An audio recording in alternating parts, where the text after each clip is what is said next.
장인어른이 돌아가신 후 저는 홀로 남으신 장모님을 자주 찾아뵈었습니다. 그러던 어느 날 장모님이 제 손을 잡으시더니 저를 부르는 호칭을 바꾸셨습니다. 민준아에서 민준 오빠로요. 그 순간 공기 중에는 미묘한 기류가 감돌았고 마치 금기된 불꽃이 피어오르는 듯 했습니다. 제 이름은 이민준, 나이는 35입니다. 아내 서연이는 장인, 장모님의 외동딸이죠. 반년 전 장인어른께서 병으로 세상을 떠나시면서 장모님 박수진 여사님은 홀로 남게 되셨습니다. 올해 52이신 장모님은 관리를 잘하셔서 그윽한 눈매에서 젊은 시절의 아름다움을 엿볼 수 있었습니다. 온화하면서도 굳센 기품이 느껴지는 분이셨죠. 아내 서연이가 잦은 해외 출장으로 집을 비우는 날이 많아 장모님의 일상은 자연스레 제가 돌보게 되었습니다. 처음에는 그저 사위로서의 책임감과 효심 때문이었습니다. 하지만 시간이 흐르면서 저와 장모님 사이에는 점차 미묘한 변화가 생겨나기 시작했습니다. 장모님은 오래된 2층 단독주택에 사셨는데 마당에는 형형색색의 꽃들이 가득했습니다. 제가 대문을 열고 들어설 때마다 상쾌한 꽃향기가 코끝을 스쳤죠. 처음에는 일주일에 한두 번 찾아가 장을 봐드리고 고장난 수도관을 고치거나 말동무가 되어드렸습니다. 장모님은 이야기하는 걸 좋아하셔서 제게 젊은 시절 이야기, 특히 돌아가신 장인어른과의 추억을 자주 들려주셨습니다. 그럴 때면 늘 얼굴에 미소를 띠셨지만 말 속에는 슬픔이 묻어났습니다. 저는 가끔 맞장구를 쳐드렸고 분위기는 늘 따뜻하고 자연스러웠습니다. 하지만 저는 점차 장모님이 저를 보는 눈빛이 달라졌다는 것을 깨달았습니다. 그 눈빛에는 다정함이 더 많이 담겨 있었고 가끔은 무심코 제 팔을 만지시곤 했습니다. 의도치 않은 듯 했지만 어딘가 저를 떠보는 듯한 느낌을 주었죠. 어느 날 오후 저는 평소처럼 장을 봐서 장모님 댁에 들렀습니다. 장모님은 옅은 보라색 원피스를 입고 머리는 단정하게 쪽을 찐 채 부엌에서 채소를 썰고 계셨습니다. 원피스는 장모님의 몸매를 부드럽고 아름답게 드러냈습니다. 저를 보시더니 장모님은 웃으며 제게 다가와 말했습니다. 민준아, 오늘은 내가 요리할게. 넌 앉아서 쉬어. 그 목소리는 부드러우면서도 어딘가 애교가 섞여 있어. 저는 순간 멈칫하며 마음속에 이상한 감정이 스치는 것을 느꼈습니다. 식탁에서는 계속해서 제게 반찬을 집어주시며 눈길은 늘 제 얼굴에 머물렀습니다. 무언가 하고 싶은 말이 있는 듯 망설이는 모습이셨죠.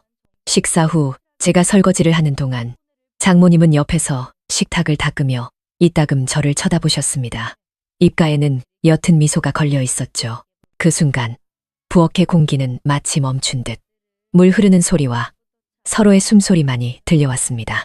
저녁이 되어 집을 나서려는데 갑자기 세찬 비가 쏟아졌습니다. 장모님은 제 팔을 붙잡으며 말했습니다. 민준아, 비가 이렇게 많이 오는데 오늘 밤은 그냥 가지마. 위층에 손님방도 있잖니. 저는 잠시 망설이다가 아내가 아직 출장 중이라는 생각에 고개를 끄덕이며 머물기로 했습니다. 깊은 밤, 밖에서는 추적추적 비가 내렸습니다. 저는 손님방 침대에 누워 뒤척였습니다. 마음속에는 온통 장모님 생각뿐이었죠. 한밤중 목이 말라 물을 마시러 아래층으로 내려갔다가 거실 소파에 앉아 계신 장모님을 발견했습니다. 얇은 슬립 차림의 장모님 몸 위로 창틈으로 새어 들어온 달빛이 쏟아져 아름다운 몸의 곡선을 그려내고 있었습니다. 저를 보시더니 장모님은 자리에서 일어나 제게 다가오며 나지막이 말했습니다. 민준아, 잠이 안 오니? 그 목소리는 물처럼 부드러웠고 미세한 떨림이 섞여 있었습니다. 저는 목이 바싹 타는 것을 느끼며 고개를 숙여 끄덕였습니다. 네, 좀. 장모님은 저를 앉히고는 차를 한 잔 타서 건네주셨습니다. 그분의 손가락이 제 손등에 스치는 순간 마치 전기에 감전된 듯 심장이 빠르게 뛰었습니다. 장모님은 제 바로 옆, 제가 그분의 은은한 제스민 향을 맡을 수 있을 만큼 가까이 앉으셨습니다. 잠시 침묵이 흐른 후 장모님이 갑자기 입을 열었습니다. 민준아, 요즘 정말 고마워. 내 장인어른 가시고 나서 늘 마음이 텅 빈 것 같았는데 네가 있으니 마음이 참 든든해.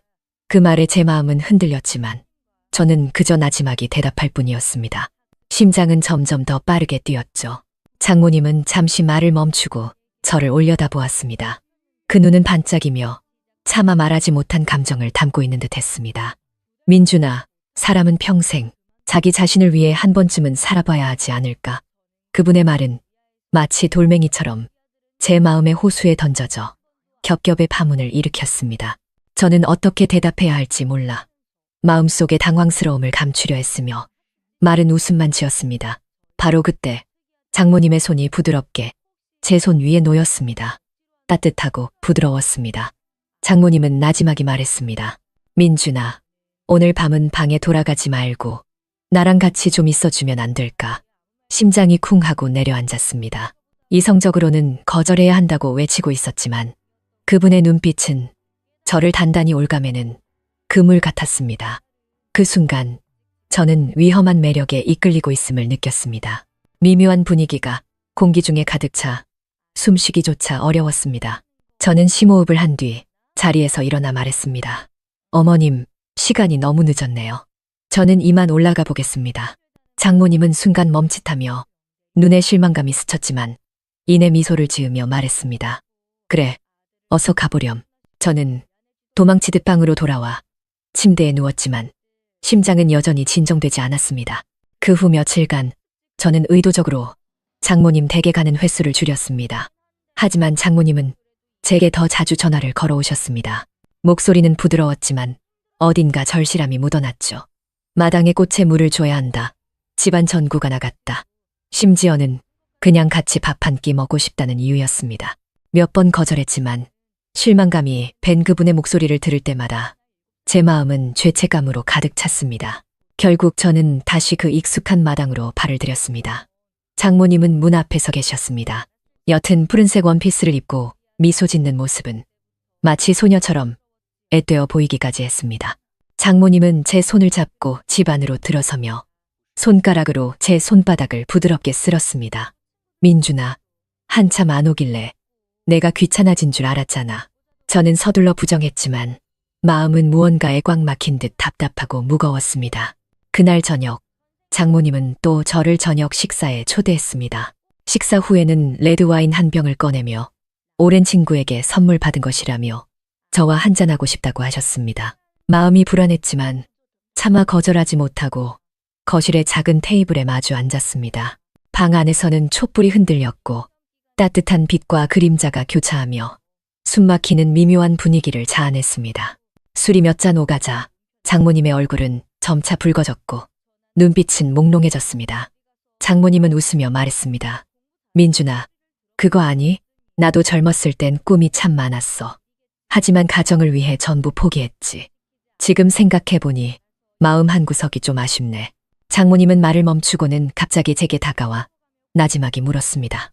내가 지금이라도 꿈을 좇으면 너무 늦은 걸까? 그분의 숨결이 제 귓가에 닿았습니다. 와인 향과 함께 느껴지는 온기에 저는 거의 자제력을 잃을 뻔했습니다. 심장이 북처럼 울렸습니다. 저는 억지로 평정을 유지하며 억지로 웃으며 말했습니다. 어머님, 아직 젊으신데요. 뭘 하시든 늦지 않으셨어요. 하지만 장모님은 고개를 저었습니다. 그 눈빛에는 헤아리기 어려운 복잡한 감정이 담겨 있었습니다. 민준아, 넌 몰라. 내가 원하는 건 그런 헛된 것들이 아니야. 그분의 말은 마치 열쇠처럼 제 마음속 금기된 구석의 문을 열어젖혔습니다. 그 순간 저는 위험한 충동이 제 안에서 끓어오르는 것을 느꼈습니다.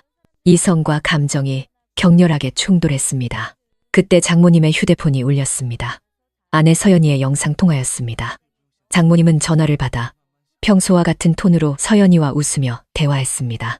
하지만 제 마음은 마치 찬물을 뒤집어 쓴 듯 순간적으로 정신이 번쩍 들었습니다. 통화가 끝난 후 장모님은 저를 보며 망설이는 눈빛으로 나지막이 말했습니다. 민준아, 내가 너무 경솔했지? 저는 고개를 저었지만 마음속은 거세게 요동쳤습니다. 자리에서 일어나 말했습니다. 어머님, 시간이 늦어서 이만 가봐야겠습니다. 장모님은 더 이상 붙잡지 않고 묵묵히 저를 문 앞까지 배웅했습니다. 떠나기 전 장모님은 갑자기 제 손을 잡으며 나지막이 말했습니다. 민준아, 다음에 또 와줄 거지. 저는 고개를 끄덕이며 도망치듯 그곳을 서둘러 떠났습니다. 그날 밤 저는 침대에 누워 그분의 눈빛과 목소리, 그리고 그 속삭임을 계속해서 떠올렸습니다. 이성과 욕망이 제 마음속에서 서로를 물어뜯으며 저를 뜬 눈으로 밤을 새우게 했습니다. 장모님 댁을 떠난 후 며칠 동안 저는 일에 몰두하며 그날 밤에 미묘했던 기억을 지우려 애썼습니다. 하지만 장모님의 모습은 그림자처럼 저를 따라다녔습니다.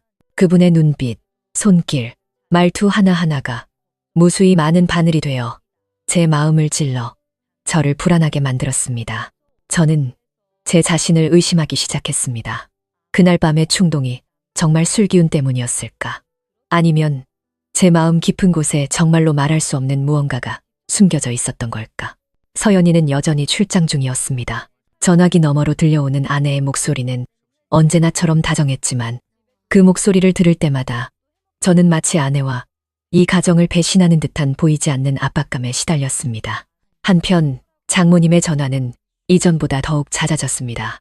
때로는 식사는 했는지 묻는 안부 전화였고 때로는 혼자 집에 있기 심심하다며 와서 말동무나 해달라는 애교 섞인 부탁이었습니다. 저는 매번 핑계를 대며 거절했지만 그분의 목소리는 늘 제 마음 깊은 곳에 죄책감을 자극했습니다. 결국 세 번째 전화에 저는 무너지고 말았습니다. 토요일 오후 저는 익숙한 마당으로 다시 들어섰습니다. 과일 한 봉지를 손에 들고요. 장모님은 문 앞에 서 계셨습니다. 아이보리색 니트에 머리를 어깨 위로 자연스럽게 늘어뜨린 모습이 부드러우면서도 화사했습니다. 장모님은 과일을 받아 들고 제 손을 잡고 집 안으로 들어섰습니다. 그 손가락은 여전히 심장을 뛰게 하는 온기를 품고 있었습니다. 민준아, 살이 빠졌네. 일이 너무 힘든 거니? 장모님은 차를 준비하며 걱정스럽게 물었습니다. 저는 웃으며 고개를 저으며 분위기를 가볍게 만들려 애썼습니다.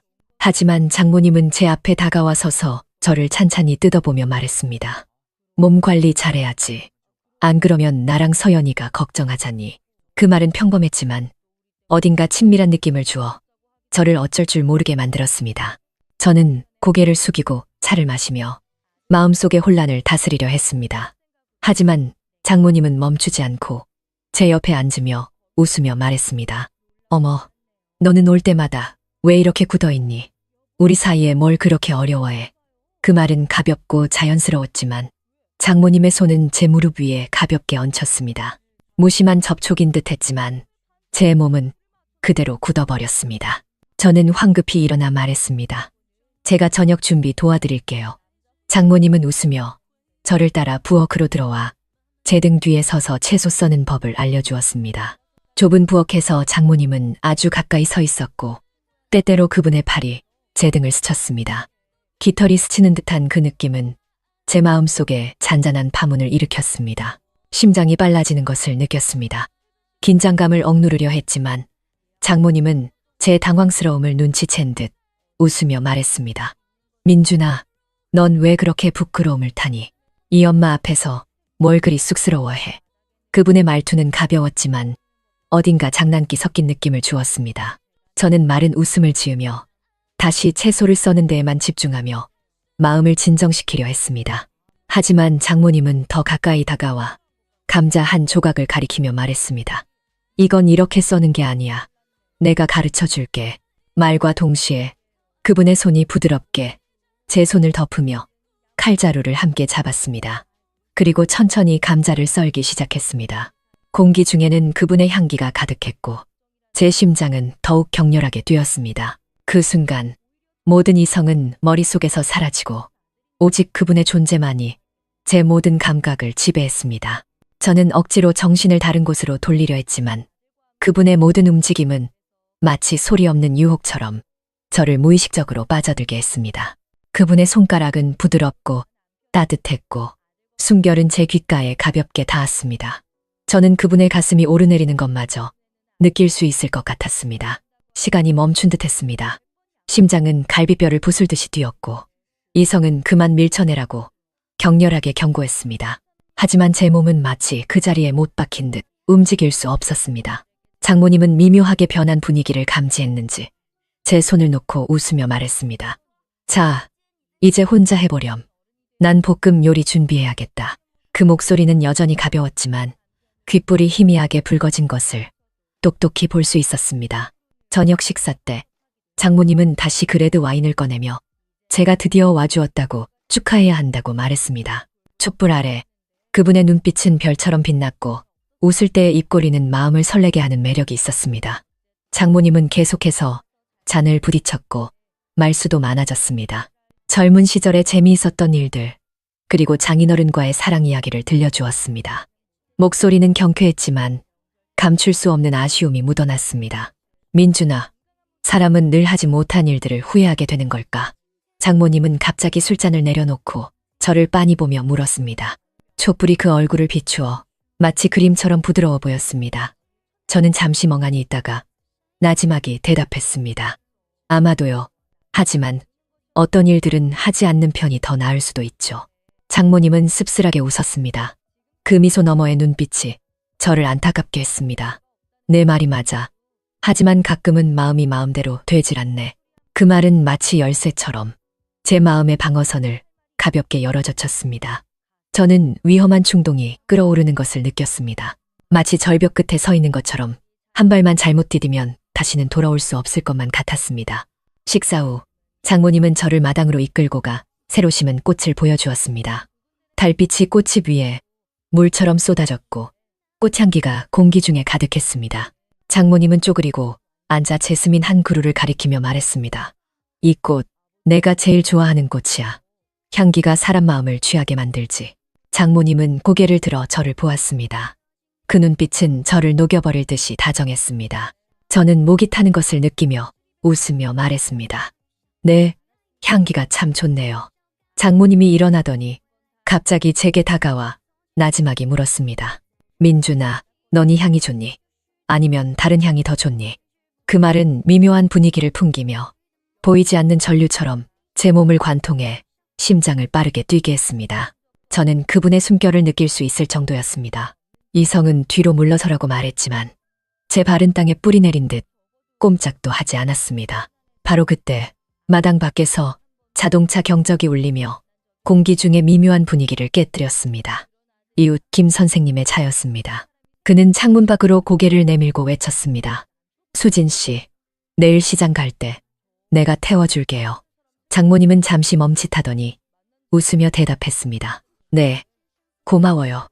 김 선생님. 김 선생님이 떠난 후 장모님은 고개를 돌려 저를 보았습니다. 눈빛에는 복잡한 감정이 더해져 있었습니다. 그리고 나지막이 말했습니다. 민준아, 시간이 늦었으니 어서 돌아가렴. 저는 안도의 한숨을 쉬며 고개를 끄덕이고 작별 인사를 하려 했습니다. 떠나려 할 때 장모님은 갑자기 제 손을 잡으며 나지막이 말했습니다. 민준아, 다음에 또 와줄 거지? 저는 서둘러 고개를 끄덕이고 도망치듯 그곳을 떠났습니다. 그날 밤 저는 침대에 누워 온통 그분의 모습만을 떠올렸습니다. 이성과 욕망이 제 마음속에서 줄다리기를 하며 저를 뜬 눈으로 밤을 새우게 했습니다. 장모님 댁을 떠난 후 며칠 동안 저는 일에 몰두하며 그날 밤에 여러 가지 일들을 지우려 애썼습니다. 하지만 장모님의 모습은 그림자처럼 저를 따라다녔습니다. 그분의 눈빛, 손길, 말투 하나하나가 무수히 많은 바늘이 되어 제 마음을 찔러 저를 불안하게 만들었습니다. 저는 제 자신을 의심하기 시작했습니다. 그날 밤의 충동이 정말 술기운 때문이었을까? 아니면 제 마음 깊은 곳에 정말로 말로 표현하기 힘든 감정이 숨겨져 있었던 걸까? 서연이는 여전히 출장 중이었습니다. 전화기 너머로 들려오는 아내의 목소리는 언제나처럼 다정했지만 그 목소리를 들을 때마다 저는 마치 아내와 이 가정을 배신하는 듯한 보이지 않는 압박감에 시달렸습니다. 한편 장모님의 전화는 이전보다 더욱 잦아졌습니다. 때로는 식사는 했는지 묻는 안부 전화였고 때로는 혼자 집에 있기 심심하다며 와서 말동무나 해달라는 애교 섞인 부탁이었습니다. 그분의 목소리를 들을 때마다 저는 죄책감을 느꼈고 결국 그분의 부름에 더 이상 저항할 수 없게 되었습니다. 마침내 어느 비 오는 밤 장모님께서 다시 전화를 걸어와 집에 정전이 되었다며 혼자 있기 무섭다고 와달라고 하셨습니다. 몇 번을 망설인 끝에 저는 결국 차를 몰고 그곳으로 향했습니다. 대문을 열었을 때 장모님은 문 앞에 서 계셨습니다. 얇은 슬립 차림의 손에는 촛불을 들고 있었죠. 촛불이 그분의 얼굴을 비추어 부드럽고 연약해 보였습니다. 장모님은 제 손을 잡고 집 안으로 들어서며 말했습니다. 민준아, 네가 와서 이제 무섭지 않네. 집 안은 어두웠고 오직 촛불만이 흔들리고 있었습니다. 장모님은 저를 앉히고 따뜻한 차 한 잔을 건네주셨습니다. 그분의 손가락이 다시 제 손을 가볍게 스쳤고 그 심장 떨리는 온기가 전해졌습니다. 장모님은 제 옆에 앉아 나지막이 물었습니다. 민준아, 요즘 나 피하는 거니? 그 목소리는 깃털처럼 가벼웠지만 날카로운 칼날처럼 제 마음을 찔렀습니다. 저는 마른 웃음을 지으며 말했습니다. 아니에요. 그냥 일이 좀 바빠서요. 장모님은 고개를 저으며 복잡한 눈빛으로 저를 응시했습니다. 민준아, 거짓말하지 마. 네가 나를 피하는 거 다 알고 있어. 하지만 난 그저 너에게 잘해주고 싶을 뿐이야. 장모님은 말하며 손을 제 팔 위에 가볍게 얹고 몸을 살짝 기울였습니다. 그 순간 저는 뜨거운 기운이 마음속에서 솟구치는 것을 느꼈습니다. 이성은 떠나라고 비명을 질렀지만 그분의 눈빛은 자석처럼 저를 단단히 끌어당겼습니다. 바로 그때 휴대폰 벨소리가 울렸습니다. 서연이의 영상통화였습니다. 저는 정신이 번쩍 들어 그분의 손을 밀치고 전화를 받았습니다. 서연이는 전화기 저편에서 웃으며 제가 어디냐고 물었습니다. 저는 야근 중이야라고 거짓말을 했지만 마음은 돌덩이를 얹은 듯 숨쉬기조차 힘들었습니다. 그날 밤 저는 다시 깊은 혼란과 갈등에 빠졌습니다. 통화를 끊은 후 장모님은 저를 보며 눈의 실망감을 감추지 못했습니다. 그리고 나지막이 말했습니다. 민준아, 내가 너무 경솔했구나. 마음에 두지 마라. 저는 고개를 저으며 일어나 말했습니다. 어머님, 저 이만 가보겠습니다. 장모님은 더 이상 붙잡지 않고 묵묵히 저를 문 앞까지 배웅했습니다. 떠나기 전 장모님은 갑자기 입을 열었습니다. 민준아, 다음에 또 와줄 거지? 너무 오래 기다리게 하지는 말고. 저는 고개를 끄덕이고 서둘러 빗속으로 뛰어들었습니다. 마음은 복잡했고 마치 보이지 않는 힘에 이끌리는 듯했습니다. 그날 밤 저는 빗속에서 오랫동안 차를 몰았습니다. 마음속의 갈등은 폭풍우처럼 제 이성을 휩쓸었습니다. 빗물이 차창을 때려 시야를 흐리게 했지만 제 생각은 오히려 더욱 선명해졌습니다. 저는 더 이상 장모님의 감정적 얽힘에서 벗어날 수 없다는 것을 알았습니다. 그분의 의존과 다정함은 제가 완전히 외면할 수 없게 만들었습니다. 저는 스스로에게 거리를 두어야 한다고 다짐했습니다. 서연이를 위해서뿐만 아니라 저 자신이 돌이킬 수 없는 심연으로 빠지지 않기 위해서였습니다. 하지만 며칠 후 장모님은 포기할 생각이 없는 듯했습니다. 그분의 집요함은 보이지 않는 그물처럼 늘 틈을 찾아 제 삶 속으로 슬며시 파고들었습니다. 어느 날 저녁 제가 회사에서 야근을 하고 있을 때 장모님께서 갑자기 문자를 보내셨습니다. 민준아, 나 넘어졌어. 다리를 못 움직이겠는데 좀 와줄 수 있니? 문자를 본 순간 심장이 빠르게 뛰었습니다. 이성적으로는 그저 핑계일지도 모른다고 생각했지만 만약 정말로 다치셨다면 어떻게 가지 않을 수 있겠습니까? 잠시 망설임 끝에 저는 결국 그분의 집으로 차를 몰았습니다. 대문을 열었을 때 하늘은 이미 어둑해지고 있었습니다. 장모님은 거실 소파에 앉아 계셨고 오른쪽 다리에는 붕대가 감겨 있었습니다. 창백한 얼굴은 안쓰러울 만큼 연약해 보였습니다. 제가 들어오는 것을 보고 장모님은 힘겹게 웃으며 나지막이 말했습니다. 민준아, 놀랐지? 괜찮아. 그냥 발목을 좀 삔 거야. 의사 선생님이 며칠 쉬면 괜찮을 거래. 저는 안도의 한숨을 쉬었지만 동시에 말로 표현할 수 없는 복잡한 감정이 밀려왔습니다. 장모님은 저를 앉히고 물 한 잔을 건네주셨습니다. 그분의 손가락이 제 손등을 가볍게 스쳤고 그 따뜻한 감촉에 저는 잠시 멍해졌습니다. 저는 마음속의 동요를 억누르며 병원에 다시 가보실 필요는 없냐고 물었습니다. 장모님은 고개를 저으며 물처럼 부드러운 눈빛으로 말했습니다. 네가 있으니 난 괜찮아. 그 말은 부드러웠지만 제 한계를 시험하는 듯한 느낌을 주었습니다. 저는 억지로 평정을 유지하며 자리에서 일어나 말했습니다. 어머님, 제가 약 가져다 드릴게요. 제 시간에 드셔야 해요. 하지만 장모님은 갑자기 제 손을 잡고 나지막이 말했습니다. 민준아, 바쁘게 움직이지 말고 나랑 같이 좀 앉아있자. 나 혼자 있으니 정말 무서워. 그 목소리에는 떨림이 섞여 있었고 눈빛에는 숨김없는 의존이 담겨 있어 제 마음을 약하게 만들었습니다. 저는 자리에 앉았지만 의도적으로 거리를 두었습니다. 장모님은 제 서먹함을 눈치챘는지 한숨을 쉬며 말했습니다. 민준아, 내가 귀찮은 거니? 아니면 무서운 거니? 저는 서둘러 부정하며 웃으며 말했습니다. 아니에요. 너무 깊이 생각하시는 거예요. 하지만 장모님은 고개를 저으며 저를 빤히 쳐다보았습니다. 그 눈빛은 복잡했습니다. 민준아, 나 바보 아니야. 네가 요즘 나 피하는 거 다 알고 있어. 하지만 난 그저 너에게 잘해주고 싶을 뿐이야. 다른 뜻은 없어. 장모님은 말하며 몸을 살짝 앞으로 기울였습니다. 슬립의 옷깃이 미끄러져 내려가 하얀 쇄골이 드러났습니다. 불빛 아래 부드러운 빛을 발했죠. 저는 목이 타는 것을 느끼며 재빨리 시선을 돌리고 자리에서 일어났습니다. 어머님, 푹 쉬세요. 내일 다시 와서 뵙겠습니다. 장모님은 순간 멈칫하며 눈에 실망감이 스쳤지만 이내 미소를 지으며 말했습니다. 그래, 어서 가보렴. 저는 거의 도망치듯 그 집을 나와 차에 앉았습니다. 심장은 여전히 진정되지 않았습니다. 그 순간 저는 깨달았습니다. 제가 아무리 피하려 해도 장모님은 늘 저를 흔들 방법을 찾아낼 것이라는 것을. 저는 이 모든 것이 그분의 의도적인 행동인지 아니면 제 자신의 신만이가 만들어낸 것인지 의심하기 시작했습니다.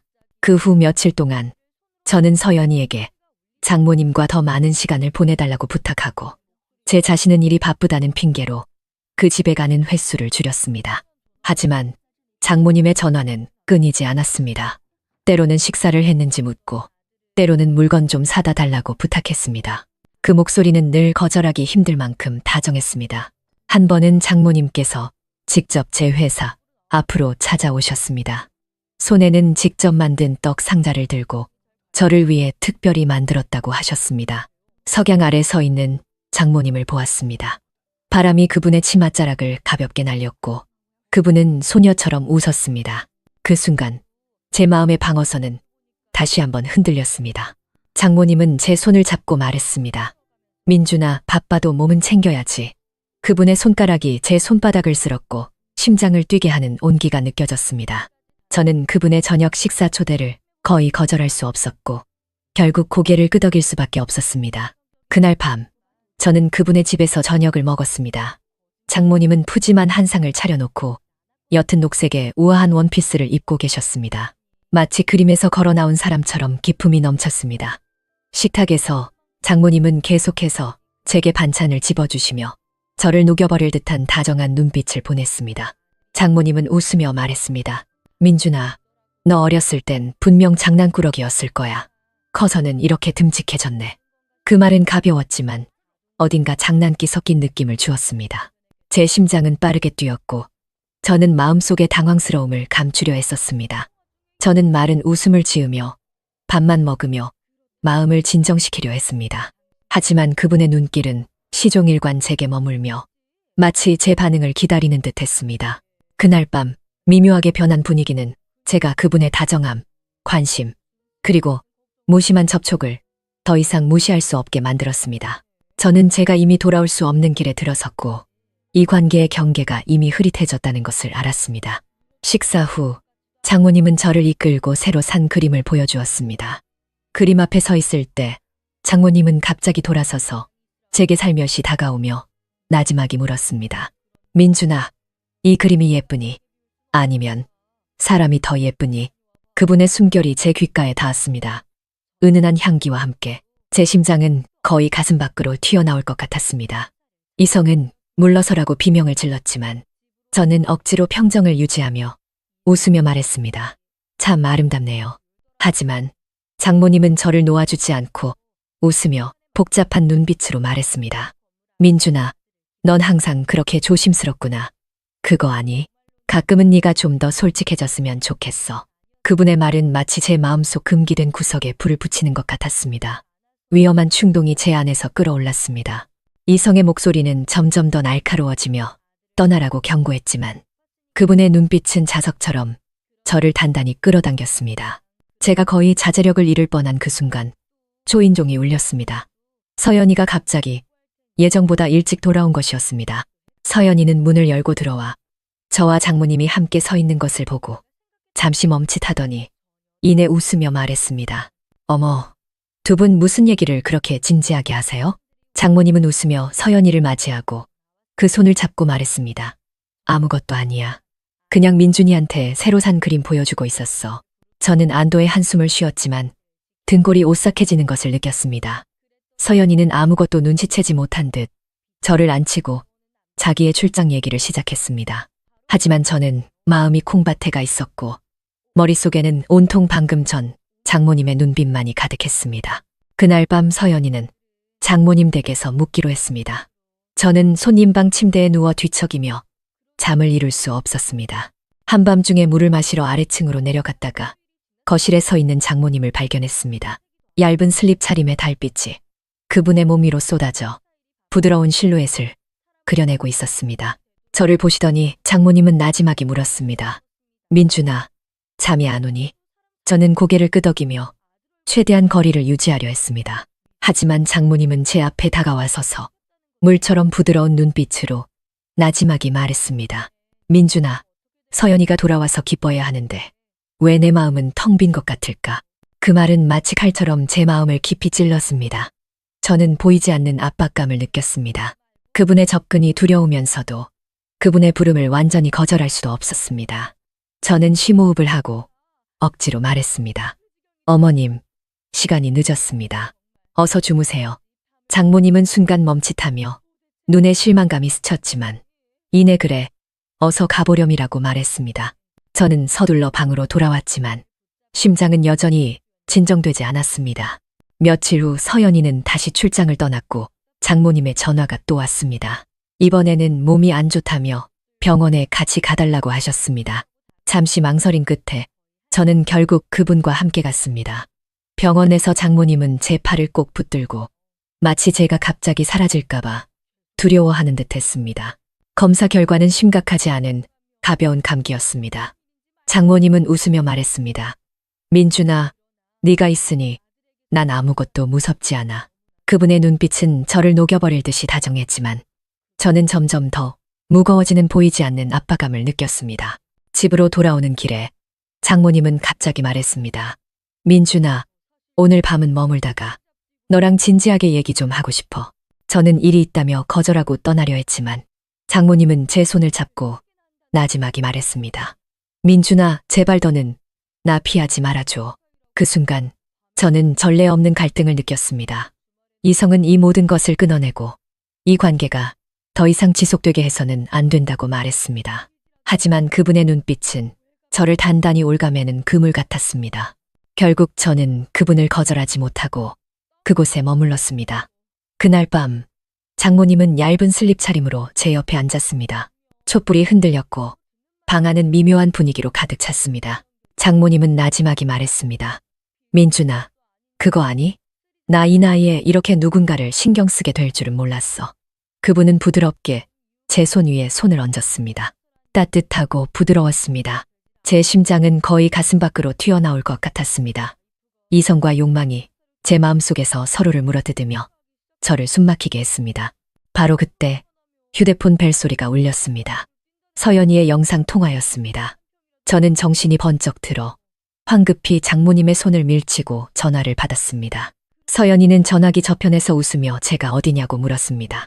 저는 회사에서 야근 중이야 라고 거짓말을 했지만 마음은 큰 돌에 짓눌린 듯 숨쉬기조차 힘들었습니다. 통화를 끊은 후 장모님은 저를 보며 복잡한 눈빛으로 나지막이 말했습니다. 민준아, 내가 잘못했어.